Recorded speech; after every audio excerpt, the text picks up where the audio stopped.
এই যে যা হবার তার হবে। কিন্তু তার বিয়ে হয়ে গেছে। আ তারপরে আমার দিকে কু কেন আবার আমাকে দেখছে? আমার পুরনো জিএফ বলো। ও তোমাকে দেখে আফসোস করছে গো। ও তোমাকে দেখে আফসোস করছে তুমি কিরকম ছিলে, কিরকম হয়েছো। কিন্তু তুমি যদি এরকম ড্রিংক করো, যদি শুনে বলবো না এটার মানে আপনার প্রতিও মনটা চলে যাবে। বলবে যে ওটা আগের মতোই রয়ে গেল। ওটার মধ্যে কি আর বদল হলো? না, ওটা আগের মতো। আর বরঞ্চ বলবো যে ওটা আগে থেকে আরো খারাপ হয়ে গেল।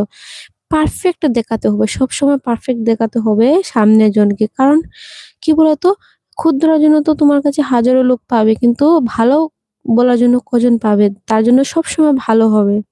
আর এই যে বললে না খেলে তুমি, এক্স দেখেছি তো দেখেছি, তোমাকে দেখছি তাহলে কি হয়েছে? তোমার মনে ওর জন্য ভালোবাসা রয়েছে তার জন্য তুমি যেরকম ভাবছো, ও ওরকম ভাবছে না। যদি ও ওরকম